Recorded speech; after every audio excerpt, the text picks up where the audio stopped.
Hey there, stats enthusiasts. Welcome to our AP Statistics series on Unit 7, Inference for Quantitative Data, Means.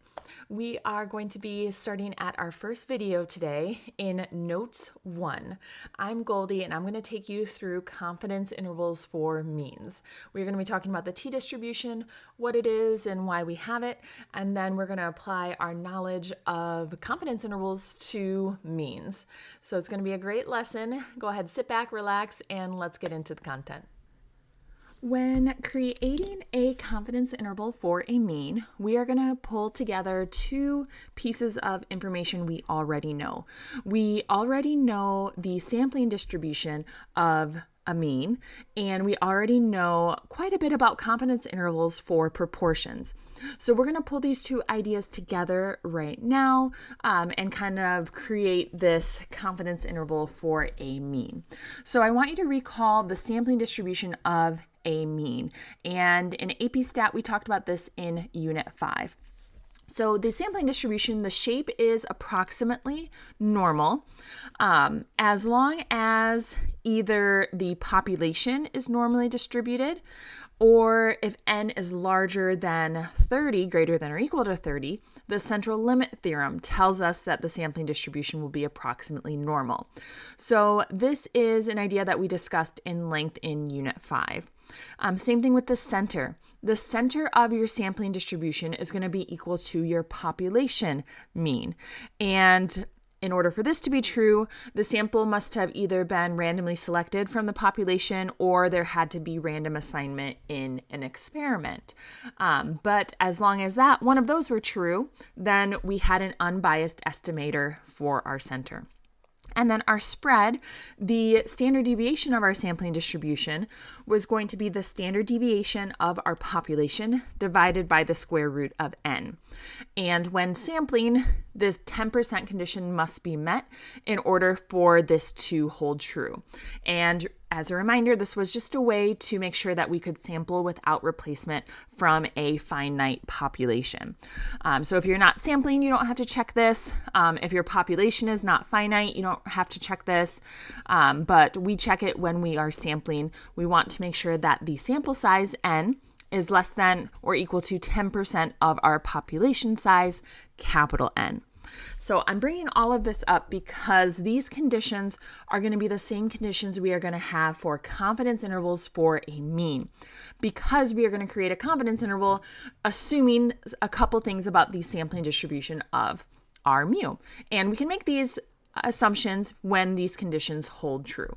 So we are going to be seeing these in our 4-step process for constructing a confidence interval for our mean.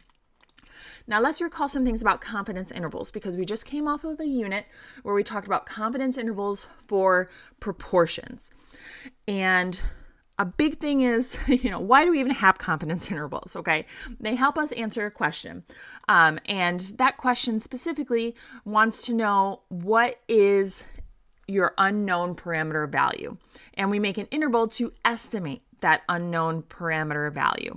So now we're going to be working with means, and that involves mu. Mu is going to be our unknown parameter value, and we come up with an interval to try to capture our mu. The skeleton of a confidence interval is going to be your statistic plus or minus your critical value times the standard deviation. So your statistic is what you get from your sample data, and your standard deviation is the standard deviation of your sampling distribution. Now, we already have all of the pieces here, okay? What do we know about a confidence interval for a mean? How can we apply the skeleton to a mean? Well, we know that the statistic for a mean is going to be x bar. So we have x bar plus or minus. The only critical value we know right now is z star. So if we put in z star from our standard normal distribution, and then we know our standard deviation of our sampling distribution, we can actually create a confidence interval for a mean just knowing some of those basic ideas of a confidence interval in our sampling distribution. Okay, z star is what's called our critical value, remember, where C percent being our level of confidence, lying between negative z star and positive z star. And remember, z star comes from our standard normal distribution. okay? So let's go ahead and make a confidence interval for a mean. Now, the one we are going to make here, we are going to do with a known sigma value. And that's going to be important here because we're going to talk about soon what happens when we don't know sigma. Because in that confidence interval, go back a page, we knew what our population standard deviation is. We're assuming that we know. So let's do an example where we might be given our population standard deviation. So let's say a farmer wants to estimate the mean weight of all the tomatoes on his farm. So he selects a random sample of 4 tomatoes and calculated the mean weight of those 4 tomatoes to be 110 grams. So if we assume the population of all the tomatoes in his field are normally distributed and that the standard deviation of his tomatoes in the past have been 40 grams, use the sample mean to create a 99% confidence interval for the population mean. So you're going to see in our example that we're given a couple of assumptions here. We're assuming that the population is normally distributed, and we are assuming that we know the population standard deviation. And we're going to use past data to estimate that population standard deviation. So in this problem, we are not using a sample standard deviation. We are not using a standard deviation from those 4 tomatoes.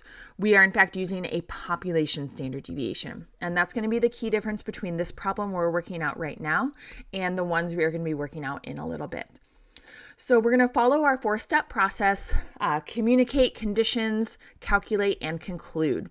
So communicate, we want to communicate the parameter in the context of the problem and write down our confidence level we will be using.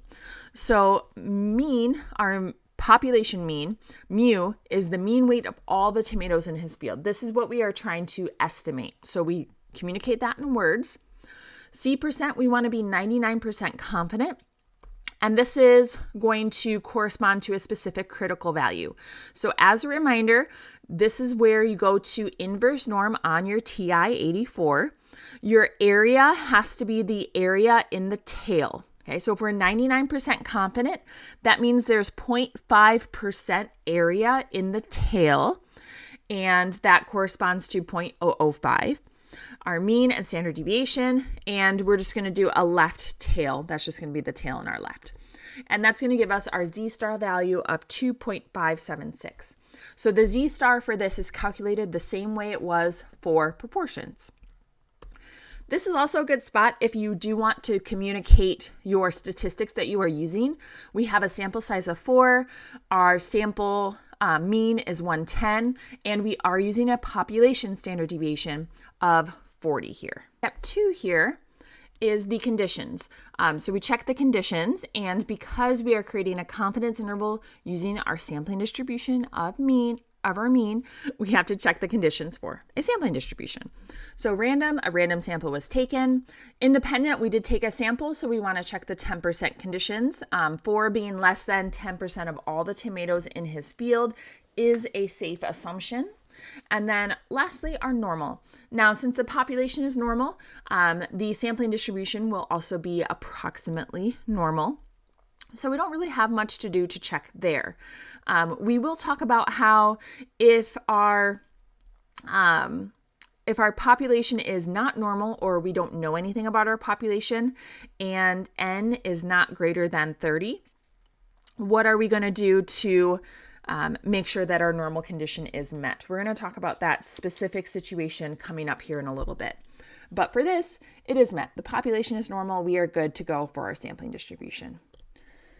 Step 2 is calculate. So we're going to identify the inference method, construct the confidence interval, and then show the values substituted into the formula. Okay. So we are running a one sample Z interval for means. Okay. So this is going to be the key difference between this interval and some of the others we're going to make soon. We are doing a Z interval because we are using Z star. Okay.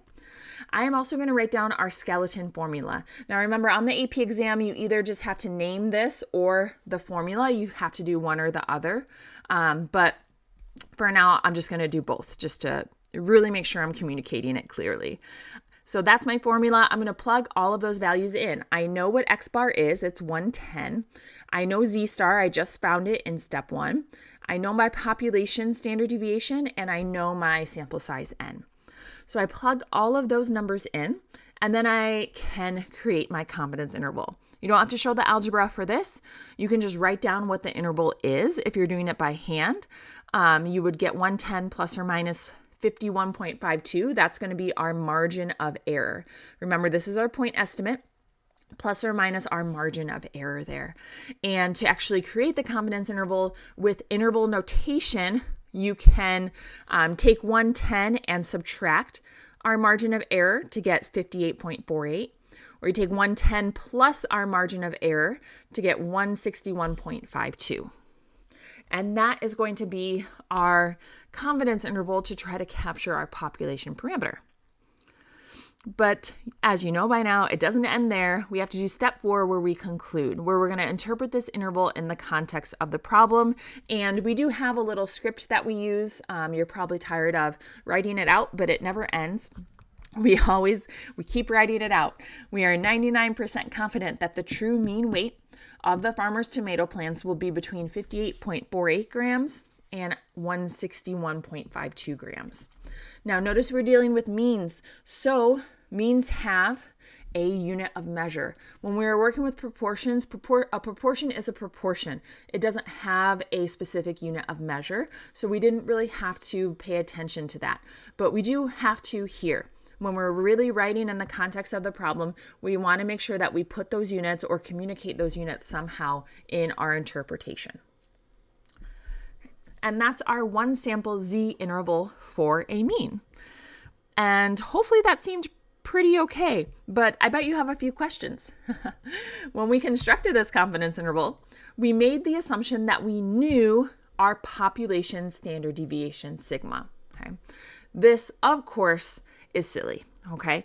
We will almost never know our population standard deviation. What you'll find is the best thing we can do is based on what the farmer did, kind of based on past data is what we assume the population standard deviation is.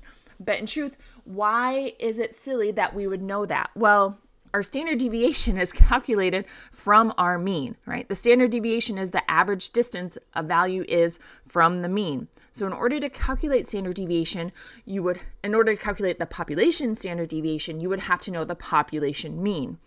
And if we know the population mean, why are we even bothering creating a confidence interval in the first place to try to estimate it? So it's a silly assumption. We will not know the population standard deviation. So because of that, we usually use an estimate for our population standard deviation. What's a good estimate for our population standard deviation? Well, our sample standard deviation, right? S. We can calculate our sample standard deviation from the sample data that we collect. However, when we do this, this introduces more error into our calculation. Okay. And because it does, we no longer can use our Z value. Okay. We are no longer going to be using our Z star or our Z test statistic. It's going to change. What is it going to change into? It's going to change into something called the T statistic. And this T statistic is part of a T distribution, and it has a whole new set of parameters that come with it. Okay. The T distribution is sometimes called the student's T distribution, but it's a family of distributions that depend on a parameter called degrees of freedom. Okay. Degrees of freedom, it is a difficult concept to understand. We will not go into in-depth with it in AP statistics, and even some introductory courses in college don't really go in depth into what degrees of freedom are. Luckily for us, it's easy to calculate, and we will just be using degrees of freedom. Just know that each T distribution comes with its own degrees of freedom that is based off of the sample size, and each T distribution with various degrees of freedom is going to look a little bit different. Okay, so DF is the symbol for degrees of freedom. And like I said, it's easy to calculate. It's going to be your sample size minus 1. DF equals N minus 1. T distributions are going to look very similar to a standard normal because they have a lot of the same properties. They're unimodal, symmetric, and bell-shaped. But t-distributions, especially with small degrees of freedom, have longer and fatter tails and a larger standard deviation than the normal distribution. So here is my attempt at a drawing here. Let me see if I can kind of highlight some of this to make it good. Can I highlight? So I'm going to highlight first the standard normal. Okay. So in gold right there, that is our standard normal curve. And our standard normal distribution is standard across the board. Standard normal did not depend on anything. But our t-distribution is going to depend on degrees of freedom. And our degrees of freedom is just n minus 1. Okay, so let's start here with our t-distribution. That kind of covered it up. But with our t-distribution, degrees of freedom equal 4. So I'm going to highlight this. And I'm a little shaky, but that is supposed to be a unimodal, symmetric, bell-shaped curve. Now, what do you notice compared to the standard normal? It's shorter. It's what we would call fatter because there's more area in these tails. You see how there's just more area when that's raised above that gold highlighted standard normal distribution. There's more area in the tails with the t-distribution. As our degrees of freedom gets larger though, let me choose orange. Maybe that'll be a nicer highlighter. Degrees of freedom equals 20. You can see in here now, I don't know if the colors are helping or hindering you, but with degrees of freedom equal 20, how it changed from the purple, how that orange changed from the purple. Our tails are getting less fat, right? They're trimming up. The center is raising up. It's getting closer to that standard normal distribution. And that's sort of the relationship between our t-distribution and our standard normal distribution. The tails are fatter, and it's just true because the smaller our sample size, the more variation we have, the more error we introduce when we have smaller sample sizes. And to account for that, we have fatter tails in our distribution. The larger our sample size gets, which means the larger degrees of freedom we get, the closer the t-distribution will move towards the standard normal distribution.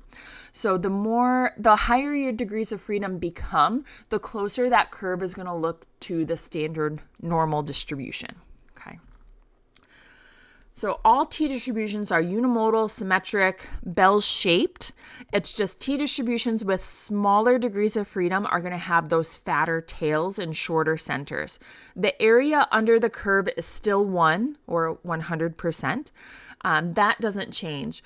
It's just the visualization of it. It just becomes a little bit flatter and fatter. Okay.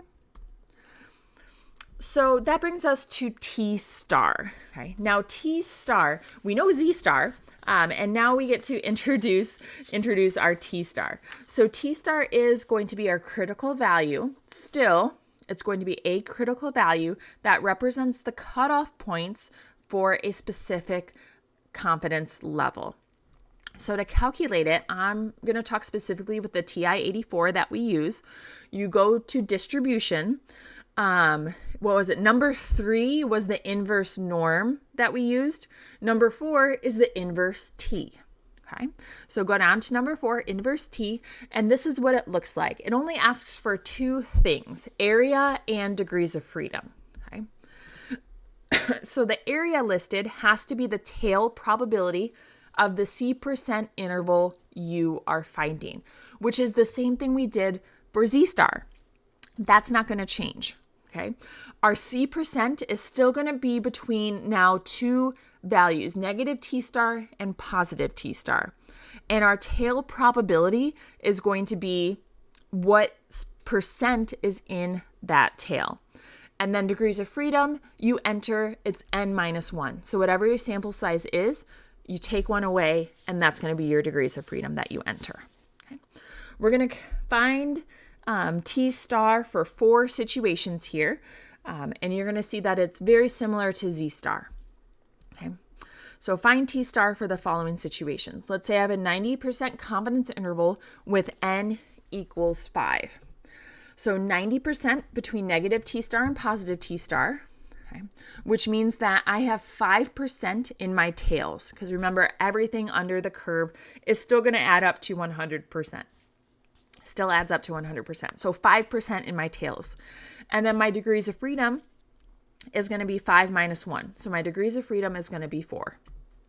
So with my area 0.05 and my degrees of freedom of 4, I'm going to put that into my calculator, and that's going to give me a T star value of 2.132. Now, remember, it gives you, this is actually going to give you a negative value for T star, which represents, this value since you're using 5% on this side. But just make it positive, because T star is used in our confidence interval as a plus minus. And with that plus minus, it doesn't matter if T star is positive or negative. So just use the positive. Okay. So remember, this T star is 2.132. Let's look at same thing, 90% confidence, but this time with n equals 25. Okay. Let's see how our T star changes, because with Z star, it didn't matter what n was. 90% confidence interval was, just 1.645, I think. But Z star was always the same. But T star is going to change with your sample size. So we still have 90% between our two T star values, 5% in our tails. Our degrees of freedom this time, 25 minus 1, our degrees of freedom are 24. Our area is 0.05. Put that into your calculator. Now your T star value is 1.711. Okay, so that's quite a change. This is degrees of freedom of 24. And on the last slide, when it was 2.132, that was degrees of freedom equal 4. Okay, so that is quite the change. And remember, that's happening, okay, because degrees of freedom of 4 is going to be fatter in the tails. So if you want to be the same percent confident, 90%, have that 90% with degrees of freedom of 4. Now, if you want to do degrees of freedom of 24, that's going to give you, this is a bad drawing. That's going to give you slightly less fat tails. Okay, less fat tails, yeah. Less fat tails. Which means that the number of standard deviations you have to go out to get 90%, you don't have to go as far out as 2.132 standard deviations. You stay in more because all of your area is a little bit more towards the center, just like a standard normal distribution. So, I'm sorry, that's not quite the best drawing to illustrate that. But your degrees of freedom are going to get closer and closer to that Z star value. What was it? Again, I think it was I think with 90% confidence, it was Z star 0.645. I don't think I'm crazy. Right? So the higher your degrees of freedom get for the same level of confidence, the closer it's going to become to that Z star value. Okay.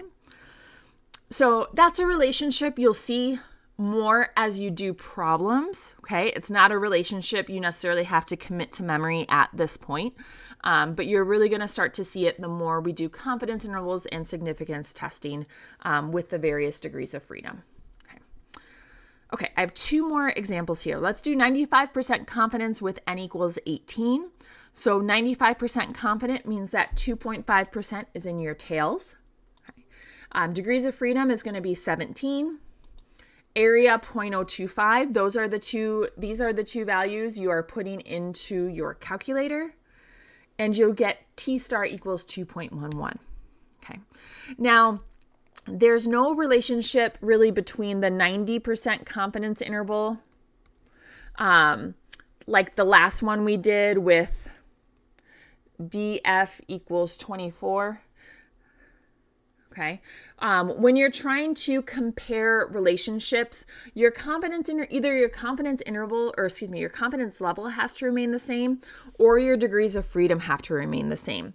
When you're looking at different confidence levels and different degrees of freedom, you're not really going to be able to find a relationship in your T distribution. Okay, so don't look so much as a relationship, like, oh, T star now 2.11, that's between the last two T stars we got. So what does that mean? It doesn't mean anything. Okay. Each T star is going to be different depending on your confidence level and your degrees of freedom. Okay. Here's your last one. 99% confidence interval with n equals 36. Here's your 99%. That means that 0.5% is in each tail. When your degrees of freedom is 35, the area you put in is 0.005, because remember, you have to put it in as a number, not as a percent. Please be careful about that. You're going to get a T star value of 2.724. Okay. Now, these critical values that we are finding, these are what we are going to be using in our confidence intervals. Okay. So let's kind of pull that all together. So we are going to be creating a confidence interval for a mean with what we call an unknown sigma, meaning we don't know our population standard deviation. When the conditions are met, that C% confidence interval for the unknown population mean is going to be X bar plus or minus T star S divided by square root of n. So this is different from the confidence interval we made before, because now when we don't know sigma, we have to use our sample standard deviation. And when we use our sample standard deviation, our distribution changes, and we are now working with a T distribution, and we are working with T star as our critical value. Okay, T star is that critical value with C%. It's not the standard normal curve. It's the T distribution curve of its area between negative T star and positive T star. Okay, and this is called a one sample T interval for a mean.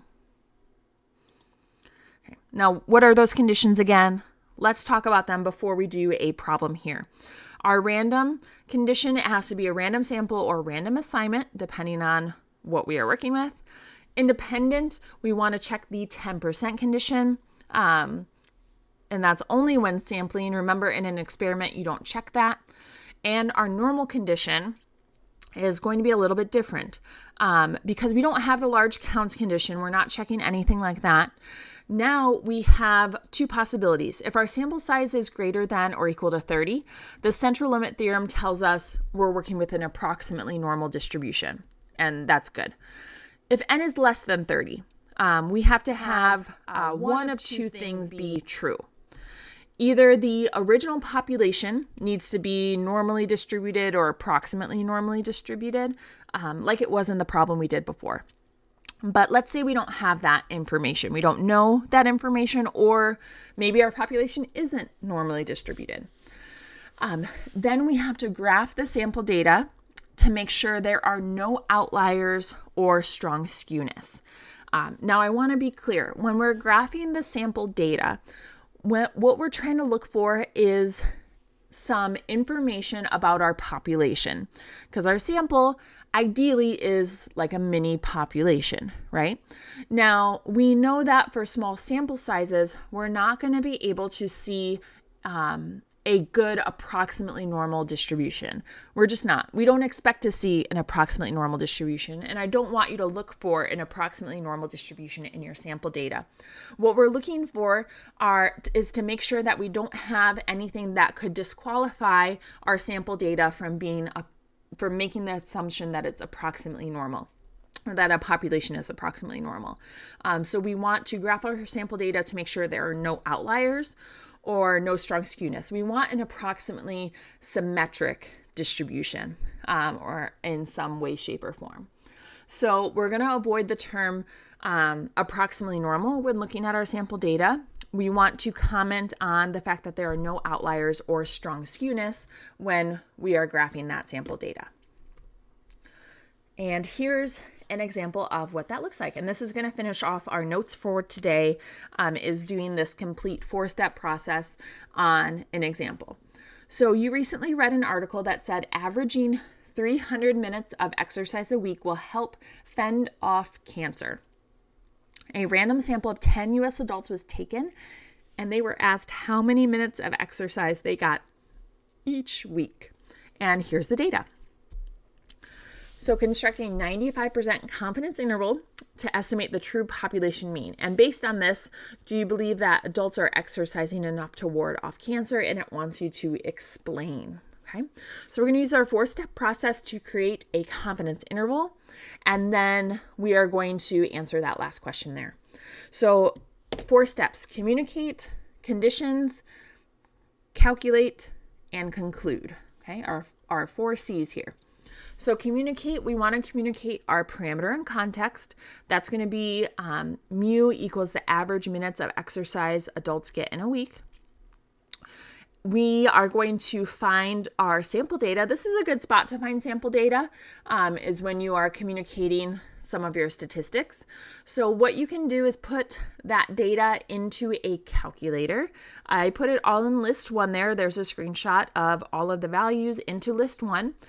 And then you run 1-bar stats. Okay. Now the stats you are interested in, you want to know X bar. This is going to be your sample mean. This is going to be your point estimate.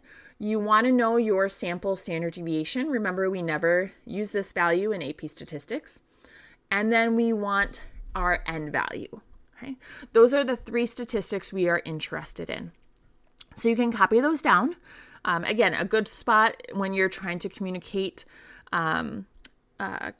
your setup of your problem.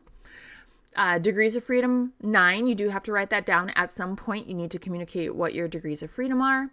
And then, of course, because we are constructing a 95% confidence interval, we do need to find T star. Okay? And we're finding T star because we are using our sample standard deviation.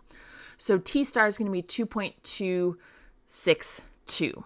Okay? Degrees of freedom are 9, and then the area in our tails is 0.025. And we use our calculator to find that T-star value like we just did. So this is my communicate piece.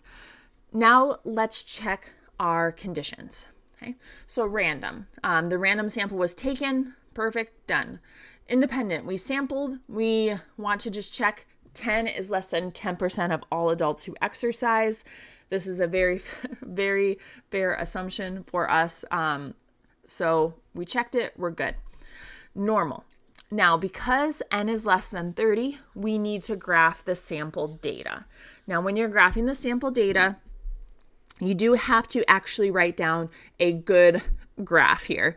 You can't just kind of estimate it. What I recommend is doing a histogram of the sample data. I think I use a histogram for all of these 4-step process. You can use like a box plot, or maybe if you know how to interpret a normal probability plot, you can use one of those. You can use different graphs, but I find that a histogram is the best because it helps us visualize the 2 things we're trying to look for. We're trying to make sure there's no outliers and then there's no strong skewness. And I just find that a histogram does that the best. Now, since we have all of the data in our calculator already, I recommend making a histogram on your calculator, adjusting the window, and then writing down the graph and having it made for you. Okay.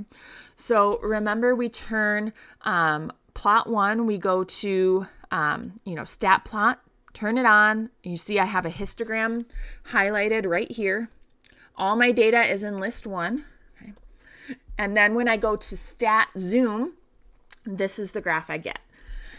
And at first you're like, oh my gosh, there's an outlier, right? You see it there. Now remember that this is stat zoom, so they automatically adjust your interval sizes. Do not just draw this, okay? Do not just come over here and say, okay, boop, boop, boop, boop, and then say, okay, I checked the graph. That is not what we want to do. We want to actually make a good graph. Now, you don't have to go into crazy detail, but we need to make it a good graph with labels and axes and all of that. So to make it easier on myself, I go to Window and I change the scale here. because before, I forget what it was before, but before it was some crazy decimal. If I want to write this graph down by hand, I do need an X scale that I can work with. I think I also changed my X min to be 240 at one point. You'll see in a second, but I adjust the window a little bit so that it's easier to graph by hand, because you're going to take this and you're going to put it on your paper to show your graph. Now, when we change that, you can press trace, go back to your graph and press trace, and that's going to give you the boundaries here. Okay. And your boundaries are what you're going to put here. You're going to want to make sure that when you graph it, that you label it, okay? And then that you also label your y-axis, okay? Because your y-axis has, this is 1, I think this is 2, 3, 4. Okay, so we're going to have our labels on our y-axis as well, okay? This is what it looks like. All right, I cheated. Of course, that's computer generated, but you want to copy down something like this on your graph. You want to make sure that you label your x-axis, that you're very clear. Again, I changed it to 240 here, 260, just to make it easier to copy down. Okay, you want to be clear about your boundaries and then your frequency here as well. Okay, so yes, you do a rough sketch, but you don't want to do like a caveman sketch. You want to be making sure you are clearly communicating what your graph is. And then once you have it graphed, you want to make the note that, hey, this data has no outliers or strong skewness. Okay, and because of that, we are going to proceed like this is a approximately normal distribution that we are working with. Okay, now normal is a little relative because we are working with a t-distribution, not a standard normal distribution. But because the t-distribution shares a lot of the normal properties, we tend just to use the umbrella term of approximately normal there. Okay, that's probably the only thing that's very different from our confidence intervals for proportions, is now we have to graph some data to make sure that there's no outliers or strong skewness. From here out, a lot of the template is the same. Slightly different formula, but the template is the same, right? We are working with a one sample t-interval for means. Here is the formula we are working with. We have all of those values, so we're going to plug them in. We know x bar, we found t star, we know s, and we know n. We're going to plug all of those values in, and we're going to get out an interval, okay? Get out our interval. Now, with that interval, we need to interpret it. The interpretation is the same script as it's always been. We are 95% confident that the true average time adults spend exercising per week is between 267.43 minutes and 298.97 minutes. Okay. Again, make sure your units are on there. Units have meaning when we're working with means now. And then they also had the question, don't forget to answer the question, based on this confidence interval, do you believe that adults are exercising enough to ward off cancer? And explain. Okay, so what do you think? Well, because this interval does not contain 300 minutes, I do not believe that the average adult is exercising enough to ward off cancer.